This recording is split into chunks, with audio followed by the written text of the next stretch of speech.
की सियासत गरमाई हुई है। अमित शाह ने राहुल गांधी के आरक्षण पर दिए बयान पर पलटवार किया है। उन्होंने कहा कि जब तक देश में बीजेपी की सरकार है तब तक आरक्षण को कोई छू भी नहीं सकता, देश की एकता के साथ कोई खिलवाड़ नहीं कर सकता है। बड़ी जानकारी आप तक पहुंचा रहे हैं। अमित शाह ने राहुल गांधी के बयान पर पलटवार किया है और ये कहा कि आरक्षण विरोधी एजेंडे का समर्थन राहुल की आदत बन चुकी है।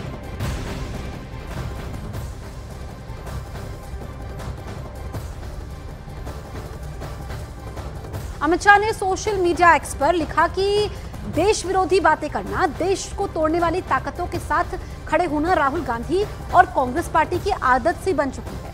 चाहे जम्मू कश्मीर में जेकेएनसी के देश विरोधी और आरक्षण विरोधी एजेंडे का समर्थन करना हो या फिर विदेशी मंचों पर भारत विरोधी बातें करनी हो, राहुल गांधी ने देश की सुरक्षा और भावना को हमेशा आहत किया है। भाषा से भाषा, क्षेत्र से क्षेत्र और धर्म से धर्म में भेदभाव लाने की बात करना राहुल गांधी की विभाजनकारी सोच को दर्शाता है।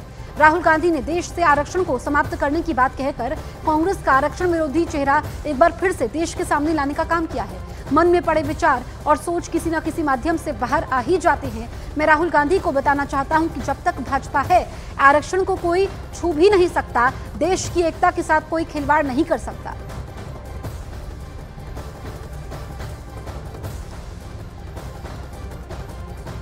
अब आपको बताते हैं कि राहुल गांधी ने आरक्षण पर अमेरिका में क्या कहा था।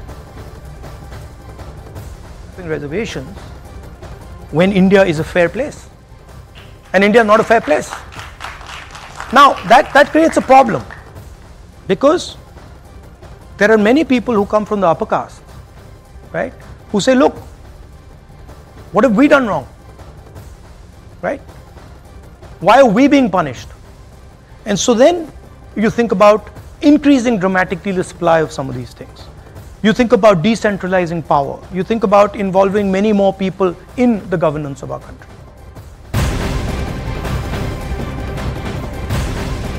राहुल गांधी की इल्हान उमर से मुलाकात पर देश में सियासी संग्राम मच गया है। अमेरिकी दौरे पर राहुल गांधी इल्हान उमर से मिले। इस पर बीजेपी ने राहुल गांधी पर हमला बोला है। बीजेपी का कहना यह है कि राहुल गांधी देश विरोधी लोगों से मिल रहे हैं। इल्हान उमर अमेरिकी सांसद है, उन्हें भारत विरोधी माना जाता है। कश्मीर से धारा 370 खत्म करने पर इल्हान ने विरोध किया था। इल्हान उमर ने पाकिस्तान के स्पॉन्सर करने पर पाकिस्तानी कब्जे पर कश्मीर का दौरा भी किया था। इल्हान ने कनाडा में निज्जर की हत्या में भारत पर सवाल खड़े किए थे। उन्होंने सीएए और एनआरसी के खिलाफ अमेरिका में एजेंडा भी चलाया था। तो यूएस कांग्रेस में शामिल पहली 2 मुस्लिम महिलाओं में से एक है। आपको बताएं कि इल्हान उमर से राहुल गांधी की जो मुलाकात होती है, इस पर बीजेपी ने सवाल खड़े किए हैं। इल्हान उमर को भारत विरोधी एजेंडा चलाने के लिए जाना जाता है, चाहे कश्मीर में धारा 370 समाप्त करने का मामला हो, एनआरसी का मुद्दा हो, सीएए का मुद्दा हो, इसका विरोध किया है इल्हान उमर ने। वो भारत विरोधी ताकतों को मिलते हैं। ऐसी महिला जो भारत की बार बार आलोचना करती है, मुस्लिम ब्रदरहुड की साथ खड़ी दिखती हैं, पाकिस्तान के साथ खड़ी दिखती हैं, कश्मीर भारत का अभिन्न अंग है उसके बारे में भी आलोचना करती हैं। आईएसआई जैसी संस्थाओं के साथ उनकी खबरें निकलती रहती हैं। एक बेबुनियाद बात जो महिला कहे कि भारत में हमारे मुस्लिम भाई बहन सुरक्षित नहीं है, उनके साथ जब राहुल गांधी दिखते हैं तो देश का ही नहीं हर देशवासी का भी अपमान करते हैं और मैं इसकी घोर निंदा करता हूं। अमेरिका में इल्हान उमर की पहचान एक विवादित महिला लीडर के रूप में है। इल्हान डेमोक्रेटिक पार्टी की लेफ्ट विंग की मेंबर है। इल्हान को भारत विरोधी एजेंडे के लिए जाना जाता है। पाकिस्तान ने स्पॉन्सर कर इल्हान को पीओके भेजा था। कश्मीर से धारा 370 हटाने के खिलाफ इल्हान ने पीओके में एजेंडा चलाया। इल्हान ने अमेरिकी कांग्रेस में अमेरिका में भारत विरोधी प्रस्ताव पेश किया था। इल्हान ने आतंकी निज्जर की हत्या पर भारत पर आरोप लगाया। उन्होंने खालिस्तान के समर्थन में कई बयान दिए। विदेश में सीएए और एनआरसी के खिलाफ एजेंडा चलाया। अमेरिका में भारतीयों के लिए स्थायी निवास का विरोध भी किया। तो इल्हान उमर इस्लाम परस्ती के लिए जानी जाती हैं। वो भारत और हिंदुओं से नफरत को लेकर अक्सर चर्चा में रहती हैं। इल्हान उमर यूएस कांग्रेस में पहली अमेरिकी सांसद है, मिनेसोटा का प्रतिनिधित्व करने वाली पहली अश्वेत महिला है। यूएस कांग्रेस में शामिल पहली 2 मुस्लिम महिलाओं में से एक है। यूएस में इजरायल विरोधी रुख की वजह से जानी जाती हैं।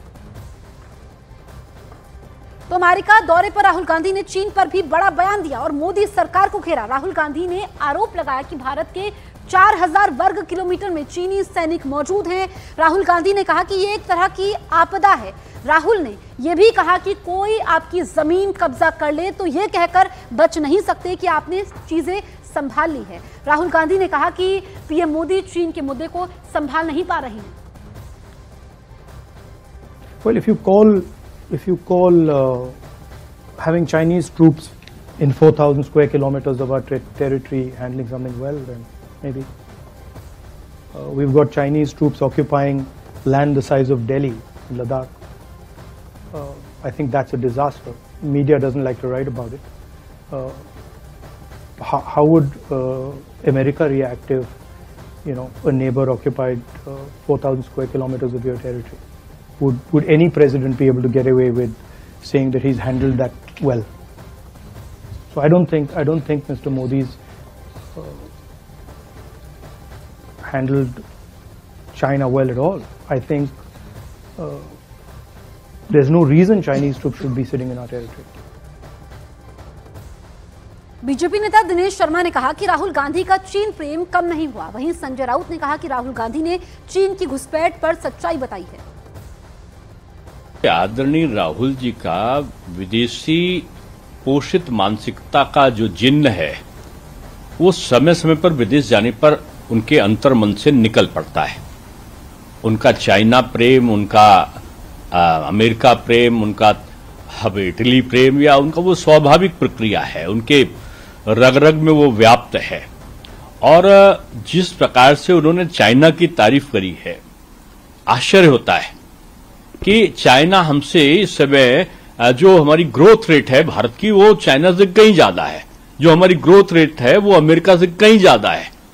और हम आज जिस तेजी से आगे बढ़े हैं, जब राहुल जी की सरकार थी तो 11वें स्थान पे हमारी अर्थव्यवस्था थी, आज वो 30वें स्थान की तरफ बढ़ने की तरफ चल रही है, 5वें स्थान पे हम पहुंच गए। न्यूज़ 18 इंडिया चौपाल, एक ऐसा मंच जहां जब जब बात निकलेगी तो सिर्फ दूर तक नहीं बल्कि दुनिया के कोने कोने में जाएगी, क्योंकि इस बार बात होगी भारत के वैश्विक महाशक्ति बनने के लक्ष्य पर। सरकार, समाज, सेलिब्रिटी और स्पोर्ट्स स्टार्स के साथ न्यूज़ 18 इंडिया चौपाल देखिए सिर्फ न्यूज़ 18 इंडिया पर।